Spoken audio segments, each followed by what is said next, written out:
எல்லோருக்கும் வணக்கம். உலகத்தில் ஒரு மாபெரும் ஒரு அதிசயம் ஒன்று இருக்குது. அது பேர் கூட்டு வட்டி அப்படிம்பாங்க. கூட்டு வட்டி, ஒரு வட்டி குட்டி போட்டுக்கிட்டே இருக்கிறது கூட்டு வட்டி. இதை புரிந்து கொண்டவர்கள் சம்பாதிக்கிறார்கள், புரிந்து கொள்ளாதவர் வாழ்க்கையின் கடைசி காலத்தில் வருத்தப்படுகிறார்கள். இதுதான் உண்மை. இல்லை, நான் ஒன்று சொல்ல போகிற கதை இல்லை, நிஜம். ஒரு ஆட்டோ ஓட்டுநர் வாழ்க்கையில் நடந்த ஒரு சின்ன மாற்றம். அவர் மும்பையிலேருந்து ஃப்ளைட்டில் வந்த ஒரு தமிழர் ஒருத்தர். அவர் என்ன பண்ணுறாரு, ஏர்போர்ட்டில் வந்து அவருக்கு நிறையா வசதிகள் இருந்தால் கூட ஒரு ஆட்டோவை பிடிச்சிக்கிட்டு அண்ணா நகர் மட்டும் போகிறார். அண்ணா நகர் போகணுன்னு அவங்க பேசுகிறாங்க. ஓகே, இவ்வளோ ரூபா முடிஞ்சு போச்சு. ஓகே, ஆட்டோ போயிட்டுருக்கு.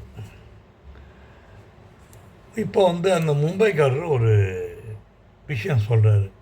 தம்பி, நான் உங்களோட கொஞ்சம் பேசலாமா? நல்லா பேசுங்க சார், ரொம்ப சந்தோஷம். உங்களுக்கு ஷேர்னால் என்னன்னு தெரியுமா? தெரியாது சாமி, எனக்கு அதை பற்றிலாம் ஒன்றும் தெரியாது. அப்படியா, சரி.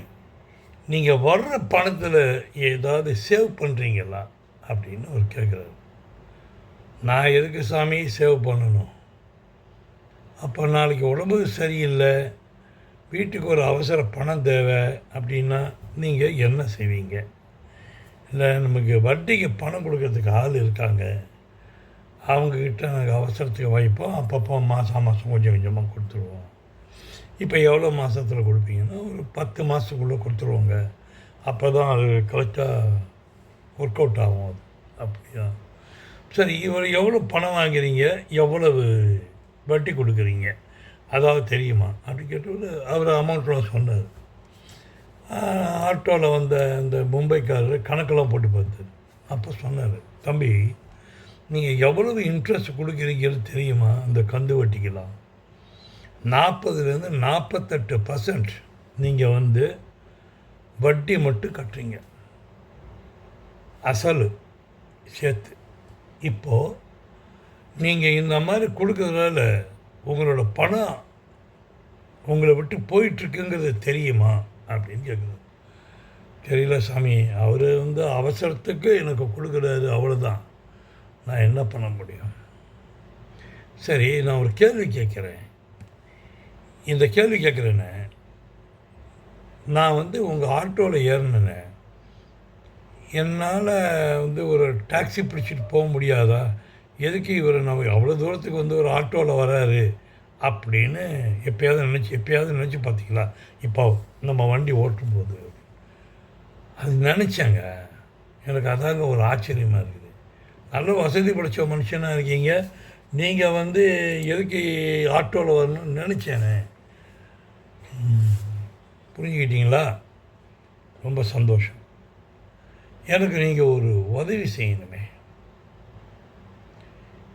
செய்ய முடியுமா அப்படின்னு கேட்டார். ஆட்டோக்காரர், நிச்சயமாக என்னால் முடிஞ்சதை நான் பண்ணுறேங்க, நான் ஒன்றும் பெரிய பணக்காரன் இல்லை, சாதாரண ஏழை, நான் செய்கிறேங்க. ஆட்டோக்காரர்கிட்ட ஓரமாக வண்டி நிறுத்த சொல்லிட்டு பேசினார். நிச்சயமாக பண்ணுறேன் சாமி அப்படி சொல்லிட்டு உடனே ஆட்டோவை அப்படியே யூட்டர்ன் எடுத்துக்கிட்டு ஆட்டோ ஓட்டுற சங்கம் இருக்குது இல்லையா, அந்த சங்கத்துக்கு அழைச்சிட்டு போனார். அதோட தலைவர் ஒருத்தர் இருப்பார். அவர்கிட்ட தன்னை அறிமுகப்படுத்திக்கிட்டு, இந்த மாதிரி நான் சில விஷயம் செய்யணும் அப்படின்னு அவர் கேட்டோன்னே அந்த சங்கத்துக்காரரும், ரொம்ப சந்தோஷங்க, நீங்கள் எங்களுக்கெல்லாம் உதவி செய்ய வந்திருக்கீங்க, கொஞ்சம் பண்ணுங்கள். நாளை காலையில் 10 மணிக்கு நான் கரெக்டாக வந்துடுறேன். நீங்கள் நாளைக்கு உங்கள் ஆட்டோக்காரங்களெல்லாம், உங்களுக்கு தெரிஞ்சவங்களெல்லாம் வர சொல்லுங்கள், நான் ஒரு விஷயம் சொல்கிறேன். ரொம்ப சந்தோஷம் சார், நாளைக்கு நிச்சயமாக நான் வர சொல்கிறேன். காலையில் அவர் 10 மணிக்கு போனார். அவரோட பிரம்மாண்டமான ஒரு காரில் போனார். அவரை பார்த்தாலே தெரியுது நல்லா படித்தவர் அப்படின்னு தெரியுது. ஆட்டோக்காரங்க ஒரு 50க்கு 60 பேருக்கு மேலே சேர்ந்துட்டாங்க. எல்லாம் சேர்ந்து காத்துட்ருந்தாங்க. அப்போது அவர் ஒரு கிளாஸ் எடுக்க ஆரம்பித்தார். சில கேள்விகள் கேட்குறேன், எனக்கு நீங்கள் அதெல்லாம் பதில் சொல்லணும் அப்படிங்கிறாரு. நிச்சயமாக சாமி, நீங்கள் என்ன கேட்குறீங்களோ அதுக்கு நான் பதில் சொல்கிறோம். உங்களுக்கு முதல்ல நான் ஒரு கிளாஸ் எடுக்கிறேன், இதுக்கப்புறம் சில கேள்வி கேட்குறேன். நீங்கள் சம்பாதிக்கிறது ஒரு நாளைக்கு ஆவரேஜாக எவ்வளோ வரும்? ஒருத்தர் சொன்னார் 1200, ஒருத்தர் 1400, ஒருத்தர் 1000 எப்படி தான் எல்லோரும் சொன்னாங்களே ஒழிய, எல்லாம் அந்த எபோவ் 1000 தான். 1000 மேலே சொன்னாங்க. அது ரொம்ப சந்தோஷம். இப்போது நான் ஒரு விஷயம் சொல்கிறேன். நீங்கள் வர்ற பணத்தில் ஏன் ஒரு அமௌண்ட்டை சேவ் பண்ணக்கூடாது மாதம்? எப்படி சாமி, நாங்கள் எங்களுக்கே இப்படி சம்பாதிக்கும் போதே எங்களுக்கு பத்த மாட்டேங்குது. அப்போ என்றைக்குமே பணம் பத்தாது தான். பணம் எல்லாருமே நிறைஞ்சிருக்கவங்க யாருமே சொல்ல மாட்டோம். பணக்காரனாக இருந்தாலும் சரி, ஏழையாக இருந்தாலும் சரி, ஆக மொத்தம் பணம் எனக்கு போதும், இது எனக்கு பத்தும், இது போதும்னு சொல்ல மாட்டான். எல்லாருக்குமே பத்தாது தான். நான் சில விஷயம் சொல்கிறேன் கேளுங்க. முதல்ல 1000 நீங்கள் வந்ததுதான். அப்போ உங்களுக்கு 1000னா, நீங்கள் சொன்னீங்க 1000, 1500, 2000 அதெல்லாம் விட்டுருங்க. இன்றைக்கி 1000 வந்ததுன்னா நீங்கள் எல்லாத்தையும் சேவ் பண்ணி வைப்பீங்க ஒரு இடத்துல. உங்கள் பொண்டாட்டிக்கிட்டேயோ, உங்கள் மனைவிக்கிட்டேயோ, இல்லைன்னா உங்கள் அம்மாக்கிட்டேயோ கொடுத்து சேவ் பண்ணி வைப்பீங்க. அப்போ தான் உங்களால் டியூலாம் கட்ட முடியும். உண்டா இல்லையா? ஆமாம் சார், உண்மை, அது உண்மை தான். இப்போ அதை எடுத்து வைக்கிறீங்களா இல்லையா? ஆமாம். அதே மாதிரி நீங்கள் எவ்வளோ சம்பாதிக்கிறீங்களோ, ஒரு உண்டியலில் 1000 வருதா, ஒரு 100 எடுத்து அந்த உண்டியலில் போடுங்க. மீச்சு 900 இருக்கு இல்லையா, 900 ருபீஸ், அதுக்கு செலவை கணக்கு போட்டுங்க. நீங்கள் இந்த மாதிரி கணக்கு போட்டிங்கன்னா உங்களால் 3000 மாதம் சேவ் பண்ண முடியும். நம்ம அதெல்லாம் வேணாம். மாதம் 2000 நாம் நீங்கள் ஏன் ஒரு பேங்க்கில் ஒரு மாதிரி ஆர்டி மாதிரி கரண்ட் டெபாசிட் மாதிரி போடக்கூடாது அப்படின்னு ஒரு கேட்டார். போடலாம் சார், எப்போ தான் சில பேர் சொன்னாங்க, ஒத்துக்கிறேன் சார் நான். அது அதாவது அந்த 50-60 பேர் இருந்த இடத்துல கிட்டத்தட்ட 60-70 பேர் ஆமாம் அது ஒத்துக்கிறோம் நாங்கள், இல்லைன்னு சொல்ல. இப்போது நான் என்ன சொல்கிறேன்னா, அவர் அதாவது பாம்பேக்காரர் என்ன சொல்கிறாருன்னா, நான் என்ன சொல்கிறேன்னா, ஒரு மாதம் 2000 ஒரு பேங்க்குக்கு போங்க, ஒரு ஆர்டி மாதிரி கட்டுங்க, ஒரு 5 வருஷத்துக்கு போடுங்க. அப்போ உங்களுக்கு எவ்வளோ சேவ் ஆகுதுன்னு பாருங்கள். கணக்கு போட்டாங்க. அது கிட்டத்தட்ட 12, 5, 60, 6, 2, 12, 1,20,000 உண்மை தான் சார், 1,20,000.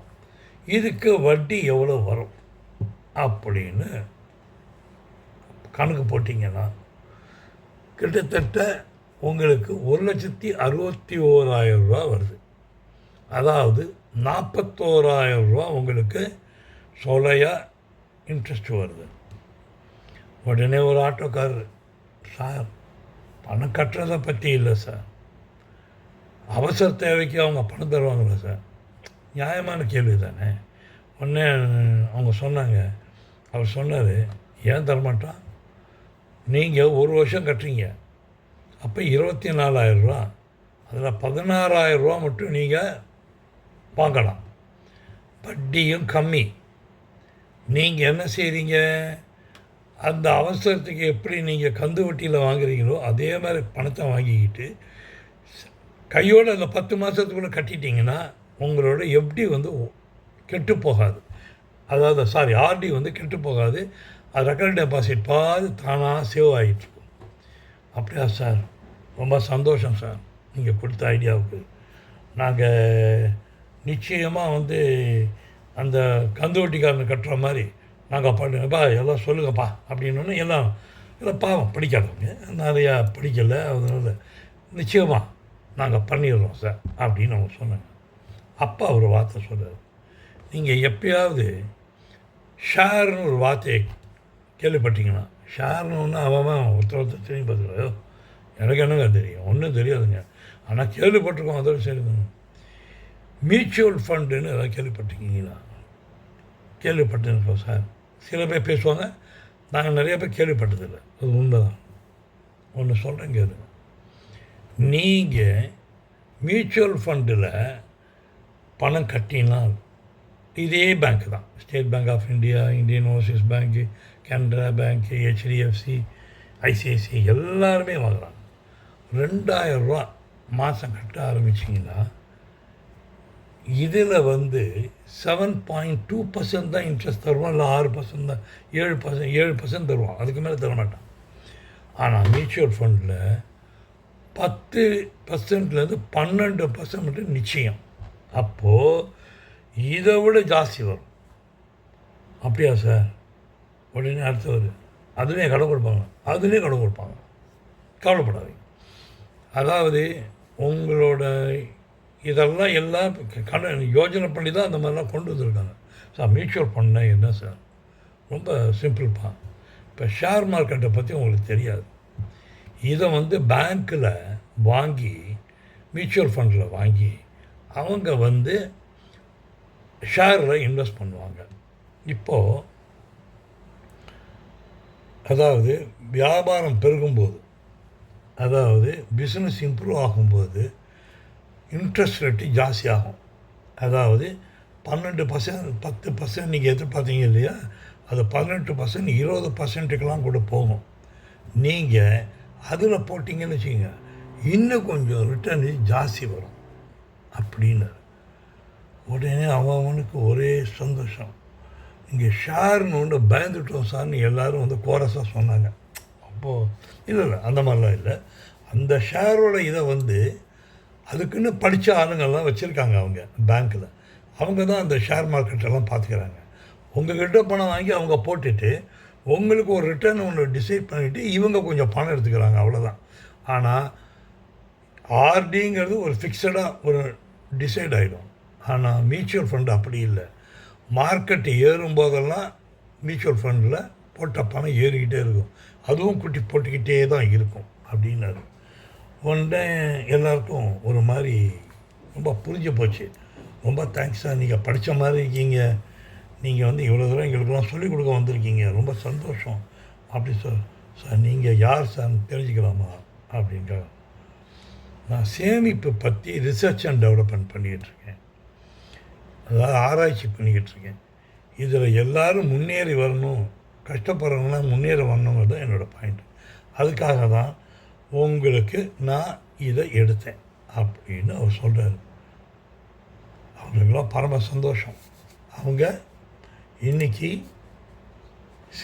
சில ஆட்டோ நண்பர்கள் நல்ல வசதியோடு ஒரு ஆட்டோவுக்கு 2 ஆட்டோவாவோ 3 ஆட்டோவாவோ மேலே வந்திருக்காங்க. இது பாராட்ட வேண்டிய விஷயம். சேவ் பண்ணுங்கள், சேவ் பண்ணாமல் இருக்காதீங்க. கடைசி முடிவுரை.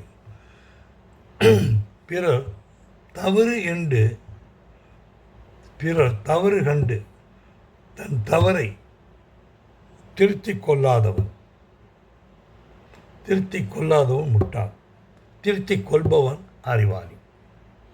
நீங்கள் செய்கிற தப்பை ஒருத்தன் சுட்டி காட்டுறான் அப்படின்னா அது சரியாக இருந்தால் அதை பிரகாரம் போயிட்டீங்கன்னா அந்த தவறை திருத்திக்கிட்டால் நீங்கள் புத்திசாலி, திருத்திக்கலை அப்படின்னா முட்டாளாயிருங்க. வாழ்த்துக்கள். நன்றாக மேலே வாங்க. அடுத்த எபிசோடில் பார்க்கலாம்.